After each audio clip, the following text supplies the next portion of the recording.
오늘 하나님 말씀은 사무엘상 22장입니다. 성도 여러분, 오늘 말씀은 크게 세 단락으로 나눌 수 있습니다. 먼저 첫 번째 단락은 1절부터 5절까지인데 다윗의 피난의 초기 여정에 대해서 나와 있고요. 6절부터 10절은 도액이 사울에게 고발하는 장면입니다. 그리고 11절부터 23절은 제사장들을 학살한 사건에 대해서 이야기하고 있습니다. 먼저 1절과 2절을 보시면 그러므로 다윗이 그곳을 떠나 아둘람 굴로 도망하매 그 형제와 아버지의 온 집이 듣고 그리로 내려가서 그에게 이르렀고 환난 당한 모든 자와 빚진 모든 자와 마음이 원통한 자가 다 그에게로 모였고 그는 그들의 우두머리가 되었는데 그와 함께한 자가 400명 가량이었더라. 다윗이 아둘람 굴에 이르렀을 때 형제들과 그 부친의 집안 사람들 그리고 환난을 겪고 빚진 자들 그리고 마음이 원통한 자들이 다윗에게 왔습니다. 그들은 비천하고 무능력한 사람들이었고 모두 400명 정도였는데 다윗이 그들의 지도자가 되었습니다. 이 아둘람이라는 곳은 가드에서 4시 방향으로 15km 떨어져 있으며 베들레헴에서는 8시 방향으로 25km 떨어진 지점에 있는 장소입니다. 이 단락에서 다윗이 어떤 사람인지 잘 보여주는 말씀입니다. 이 다윗은 미치광이 행세를 하여서 간신히 가드에서 도망한 다윗이 이 아둘람에 이르자 그곳으로 이 형제와 온 집안 사람들이 모여들었고 그 시대에 고통을 안고 사는 많은 사람들이 다윗을 지도자로 세워 함께 거했는데 그 수가 400명이라는 것을 알려주고 있습니다. 계속해서 3절부터 5절 말씀 보도록 하겠습니다.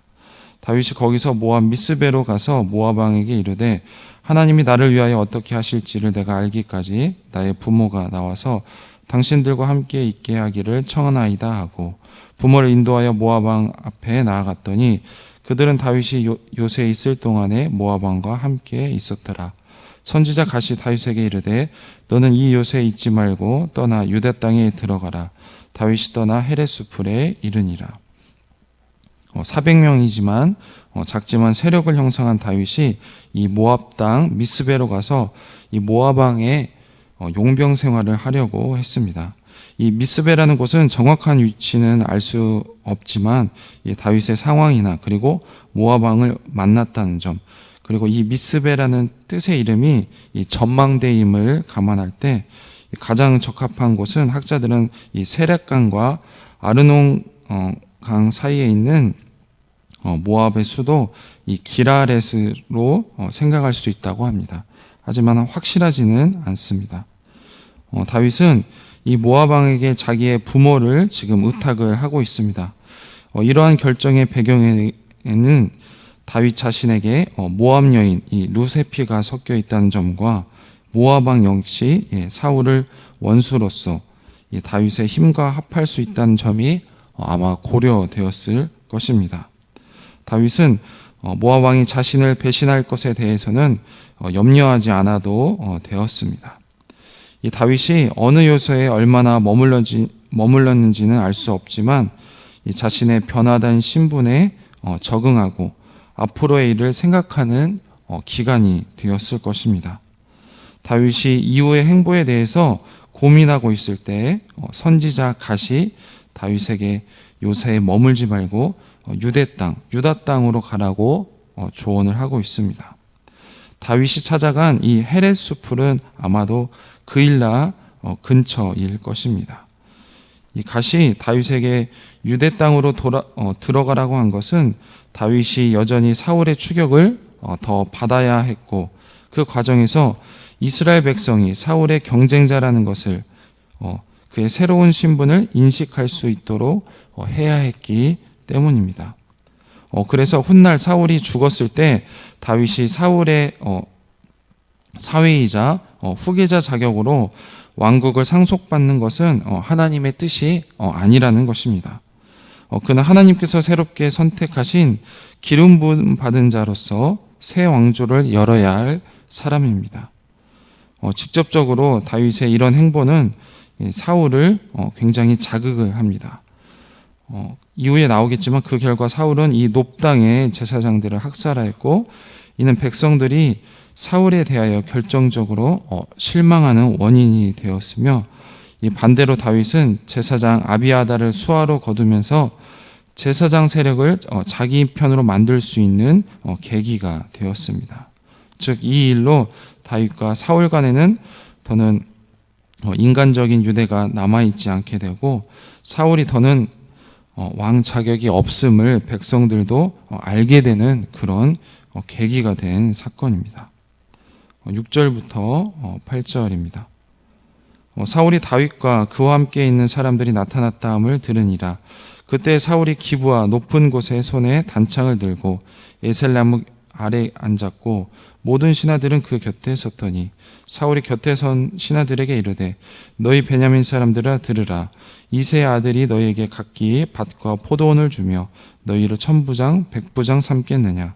너희가 다 공모하여 나를 대적하며 네 아들이 이새의 아들과 맹약하였으되 내게 고발한 자가 하나도 없고 나를 위하여 슬퍼하거나 내 아들이 내 신하를 선동하여 오늘이라도 매복하였다가 나를 치려하는 것을 내게 알리는 자가 하나도 없도다 하니. 다윗이 자기 사람들과 함께 이 유다 땅에서 활동하고 있다는 사실이 사울에게 알려졌습니다. 사울은 측근 신하들이 참석하는 회의를 소집을 했습니다. 손에 창을 들고 기브와 이 에셀나무 아래 높은 곳에 앉았고, 신하들은 주변에 서 있었습니다. 사울은 이 신하들을 베냐민 사람이라고 부릅니다. 이는 사울의 핵심 세력이 베냐민 지파로 구성되었음을 보여주고 있습니다. 고대 이 혈연 중심의 사회에서는 왕은 자기의 지파 사람들을 중심으로 권력 기구를 형성할 수밖에 없었을 것입니다. 사울은 그들에게 다윗이 너에게 밭과 포도원을 주며 1000부장 100부장을 삼겠느냐고 지금 말하고 있습니다. 이것은 자신의 신하들과 그리고 전사들에게 밭과 포도원과 그리고 관직도 주었음을 말해주는 말씀입니다. 그런데 이새의 아들 다윗이 만약에 권력을 주면은 그들은 이 모든 것을 누릴 수 없다고 말하는 것입니다. 그러면서 사울은 신하들에게 4가지를 지금 비난을 하고 있습니다. 첫 번째, 모든 신하가 지금 연합해서, 즉 공모를 해서 자기를 대적하고 있다는 것. 두 번째는 자기의 아들 이 요나단이 이새의 아들 다윗과 언약을 맺었다는 것을 사울의 귀에 알려주는 자가 없다는 것. 세 번째, 사울을 위해 슬퍼하는 자가 없다는 것. 네 번째, 자신의 아들이 다윗을 선동해서 매복하고 자신을 치려고 해도 사울의 귀에 알려주는 자가 없다는 것입니다. 9절부터 13절입니다. 그때 에돔 사람 도액이 사울의 신하 중에 섰더니 대답하여 이르되, 이새의 아들이 노베에 와서 아히두베의 아들 아히멜렉에 이른 것을 내가 보았는데, 아히멜렉이 그를 위하여 여호와께 묻고 그에게 음식도 주고 블레셋 사람 골리앗의 칼도 주더이다.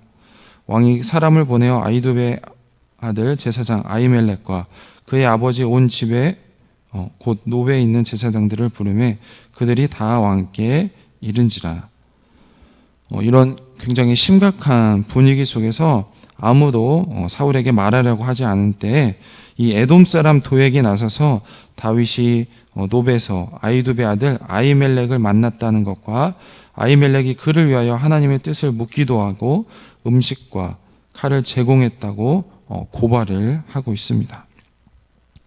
사울이 아히멜렉과 그의 아비 아히두베의 모든 가족, 즉 노베에 있는 제사장들을 다 소환을 했습니다. 사울이 아히멜렉과 아히두베의 아들이라고, 그리고 다윗을 이새의 아들이라고 부르는 것은 지금 재판 자리에 그 두 사람을 이 공식적인 가문의 이름으로 칭하기 위함입니다. 사울은 도액의 진술을 그대로 받아들여서 아히멜렉에게 3가지의 죄에 관해서 설명하기를 지금 요구를 하고 있습니다. 첫 번째는 이새의 아들과 연합해서 사울을 대적한 죄이며, 두 번째는 그에게 음식과 칼을 제공한 죄이며, 셋째는 다윗이 언제라도 매복하여 사울을 칠 수 있도록 그를 위하여 하나님께 물은 죄입니다. 14절과 15절은 아히멜렉의 대답입니다. 아히멜렉이 왕에게 대답하여 이르되 왕의 모든 신하 중에 다윗과 같이 충실한 자가 누구인지요? 그는 왕의 사위도 되고 왕의 호위대장도 되고 왕실에서 존귀한 자가 아니니까 내가 그를 위하여 하나님께 물은 것이 오늘이 처음이니까 결탄코 아니니이다. 원하건대 왕은 종과 종의 아비와 온 집에 아무것도 돌리지 마옵소서. 왕의 종은 이 모든 크고 작은 일에 관하여 아는 것이 없나이다 하니라. 아히멜렉은 자신이 다윗에게 도움을 베푼 이 세 가지 이유를 제시하면서 지금 자신을 변호하고 있습니다. 첫 번째는 다윗은 모든 신하 중에 가장 충성스럽다는 것입니다. 다윗 왕의 사위이며 그리고 왕이 신임하는 호위 대장이며 왕실에서 존귀한 자라는 것입니다. 두 번째로 아히멜렉은 이전에도 다윗을 위해 하나님께 물은 적이 있다는 것입니다. 세 번째로 아히멜렉은 다윗의 반역에 대해 아는 바가 없었다고 말을 하고 있습니다. 그러므로 아히멜렉은 사울에게 자기와 그리고 자기의 부친의 온 집에 책임을 돌리지 않기를 간절히 구하고 있습니다. 그래서 아히멜렉은 사울에게 진술할 때 자신을 종이라고 계속 칭하면서 자신의 겸손함과 충성심을 드러내고 있습니다. 하지만 사울은 제사장들을 학살을 하게 되는데 16절부터 마지막 23절까지입니다. 16절과 17절을 보시면 왕이 이르되 아히멜렉아 내가 반드시 죽을 것이요 너와 내 아비의 온 집도 그러하리라 하고 왕이 좌우의 호위병에게 이르되 돌아가서 여호와의 제사장들을 죽이라. 그들도 다윗과 협력하였고 또 그들이 다윗이 도망한 것을 알고도 내게 알리지 아니하였음이니라. 하나 왕의 신하들이 손을 들어 여호와의 제사장들을 죽이기를 싫어한지라. 다윗에 대한 이 저기가 가득한 사울은 이 아히멜렉의 이 변명에 자신의 귀에 들어오지 않습니다. 결국 이 아히멜렉과 그의 부친 이 아히두베의 온 집을 처형하라고 선고를 하고 있습니다. 이 왕이 아히멜렉과 노 제사장들을 죄로 선고한 것은 두 가지인데 그들이 다윗과 손을 합한 죄와 그리고 다윗의 반역과 도주를 알면서도 왕에게 보고하지 않은 죄입니다. 그런데 이렇게 사울이 명령했는데도 불구하고 하나님의 제사장들을 죽이라고 명령했지만 그들이 움직이지 않았습니다. 왜냐하면 이 하나님의 제사장을 치기 위해 손을 쓰는 것을 지금 그들이 꺼려하고 있기 때문입니다. 그래서 사울은 이 하나님 신앙과 무관한 이 에돔 사람 도액에게 제사장들을 치라고 명령을 하고 있습니다. 그러자 도액이 자기 부하들과 함께 이 아히멜렉과 다른 제사장들을 죽였는데 이 제사장들의 성읍, 즉 노베 살고 있는 모든 생명을 학살했다고 나와 있습니다. 이 아히멜렉의 아들 아비아달이 간신히 피하여 다윗에게로 도주를 했습니다. 이 아비아달은 다윗에게 사울이 여호와의 제사장들을 죽인 일을 보고를 했습니다. 도액이 그곳에 있었던 것을 알았던 다윗이 이 아비아달에게 제사장들이 죽은 것은 자기 때문이라며 책임을 자신에게 지금 돌리고 있습니다. 하지만 다윗은 설마 사울이 이 하나님의 제사장들을 죽일 수 있을 것이라고 생각하지 못했을 것입니다. 그러면서 아비아달에게 다윗과 함께 이제는 사울의 원수가 되었으므로 아비아달에게 자신과 함께 있으면서 이 다윗의 보호를 받으라고 위로하고 말을 하고 있습니다. 이런 비극을 통해서 하나님의 제사장과 다윗과 함께 하게 되었고 이후에 다윗에게 이 하나님의 뜻을 알려주는 중요한 역할을 아비아달이 하게 됩니다. 성도 여러분, 오늘 말씀 통하여서 다윗이 어떤 사람인지 잘 보여주는 말씀입니다. 미치광이 행세를 하여서 간신히 가드에서 도망한 다윗이 이 아둘람 굴에 이르자 그곳으로 형제와 온 집안 사람들이 모여들었고, 그 시대의 고통을 안고 사는 많은 사람들이 다윗을 지도자로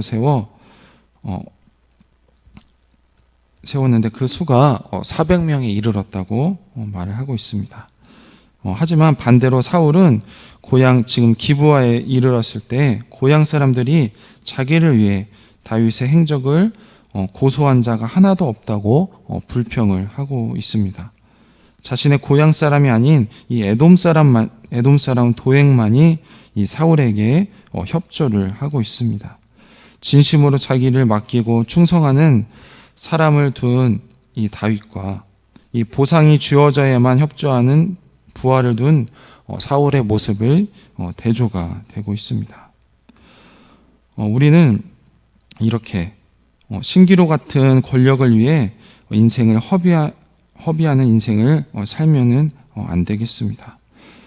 주님께서는 오늘도 사랑받지 못했고 사랑스럽지 않은 우리를 아둘람 굴에서 기다리고 계십니다.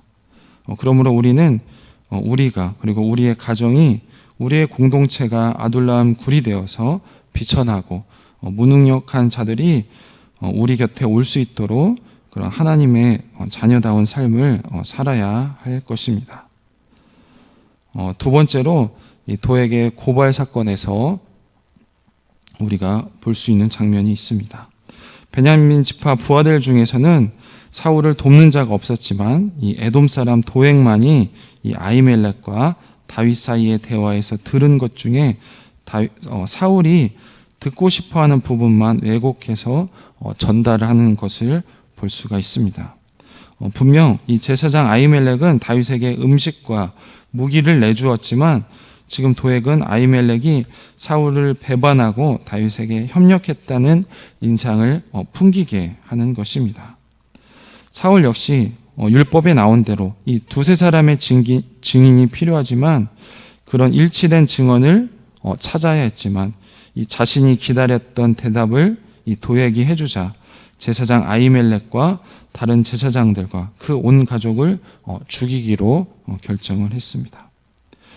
옳은 것이냐 그른 것이냐 이런 사실관계보다 나의 주장을 정당해 줄 말만 기다렸다가 그것을 듣고 내게 유리한 것만 말하는 도액과 사울의 모습을 볼 수가 있습니다. 우리의 모습도 그러한 모습이 있지는 않은지 이 시간에 우리의 모습을 뒤돌아봐야 할 것입니다. 마지막으로 이 노베 학살 사건에서 볼 것이 있습니다. 이 왕의 신하들이 사울의 이 살해 명령을 시행하기를 주저를 하자 도액이 나서서 제사장 85명과 제사장의 자녀들과 그들의 가축들을 학살을 했습니다. 그런데 그는 에돔 사람입니다. 그 와중에 한 사람, 이 아히멜렉의 아들, 이 아비아달만 간신히 살아남아서 다윗에게로 온 것을 볼 수가 있습니다. 이 다윗이 이 참담한 사건이 자신이 이 아히멜렉을 찾아가 도움을 청한 일에서 시작되었음을 알고 굉장히 괴로워하고 있습니다. 하지만 그는 이 절망의 자리에만 주저앉지 않고 이 아비아델에게 보호를 약속하고 있습니다.